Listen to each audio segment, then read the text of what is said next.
Urgent care centers, they're really on the front lines. They see everything from sprained ankles to the flu. But what about the kind of crisis you can't see? Today, we're diving into how these clinics can become a powerful safety net for some of their most vulnerable patients. And it all starts with a single, really important number. Here it is, 10%. Now, that might not seem like a huge number on its own, but behind it is a pretty staggering reality that urgent care clinics are dealing with every single day. The big question is, 10% of what? That's right.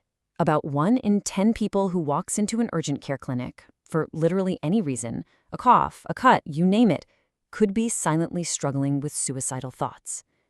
The thing is, they're not there to ask for help with that, which means the system itself has to be designed to find them.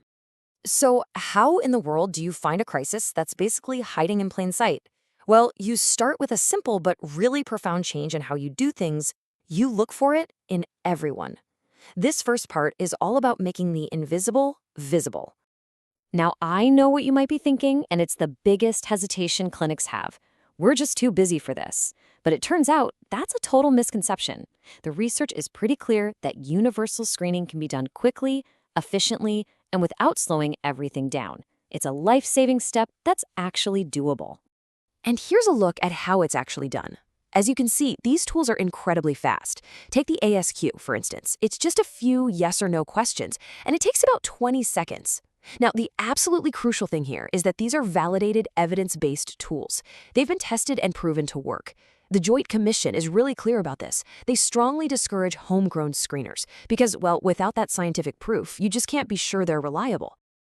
Okay, so once a screen comes back positive, the next step is a secondary assessment that figures out the level of risk, and that risk level then dictates the immediate safety plan. So you can see here a code 1 or 2 that's an immediate or emergency risk that requires continuous one-on-one supervision, no exceptions.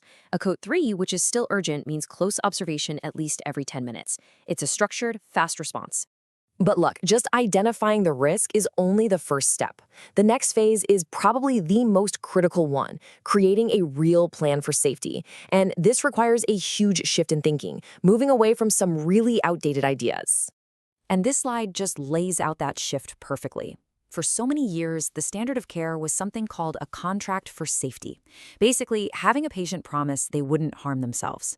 We now know that's not effective at all, and it mostly just gave clinicians a false sense of security. The modern, evidence-based approach is a collaborative safety plan. It doesn't ask for a promise. It actually empowers the patient with a real, personalized toolkit to get through a crisis. And this is what that plan actually looks like. It's this incredible 6-step cascade of support.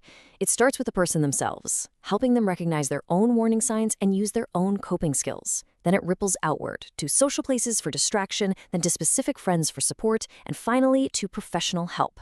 And that 6th step, means safety, is all about working together to make their environment safer during a crisis.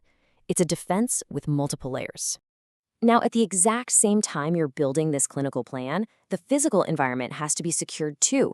We're talking about designated safe rooms, removing anything that could be used for self-harm. And that includes the obvious things like belts, but also the not-so-obvious things like door hinges that could be used as anchor points. It's a top-to-bottom approach to safety. So the patient is stabilized, they have a safety plan, but now they have to leave the clinic. This transition period is often the single most dangerous gap in care, and bridging that gap is absolutely essential.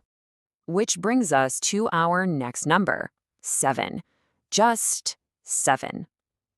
What do you think that could represent? That number represents the highest risk window of time. The first 7 days after someone leaves a clinic are when they are the most vulnerable. In fact, studies show the risk is at its absolute peak in the first month after discharge. So what happens next, that transition, is just critically important. The answer is something called a warm handoff. And this isn't just about giving someone a pamphlet with a list of phone numbers. No way. This is an active, engaged process. The clinic that's discharging the patient makes direct contact with the next provider and schedules that first appointment, ideally before the patient even walks out the door. So, a really effective warm handoff has a few key ingredients. You've got a rapid follow-up, an appointment set within 24 to 72 hours. Then there are caring contacts, and this is great. Just brief, supportive texts or emails from the clinic checking in. And more, we're seeing the use of peer specialists, which is amazing. People with their own lived experience who can help guide someone through that really tough transition. All of these individual steps we've talked about, the screening, the safety planning, the warm handoffs, they're all incredibly powerful on their own, but they are way more effective when they're part of a bigger, system-wide philosophy. And that philosophy is called zero suicide. And honestly, this is a profound shift in thinking. It's the core belief that suicide deaths for patients who are under care are preventable. It completely reframes suicide not just as a tragic individual outcome, but as a failure of the system that was supposed to protect them. The whole framework is built on 7 key elements. It has to start with leadership committing to this goal. Then you have to train the entire workforce, everyone from the front desk to the top clinicians. It makes everything we've discussed systematic. You identify risk, you engage with a safety plan, you treat the issue, and you transition care safely. And finally, you have to commit to constantly using data to get better.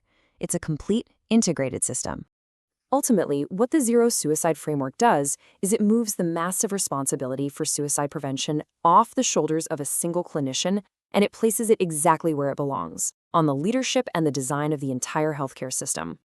And this right here is the fundamental shift. It moves us away from the impossible, frankly unfair task of trying to predict who might die by suicide and toward the very achievable goal of systematically planning for everyone's safety. It's all about building a real safety net so that no one in a moment of crisis can fall through the cracks. Which really just leaves us with this final thought.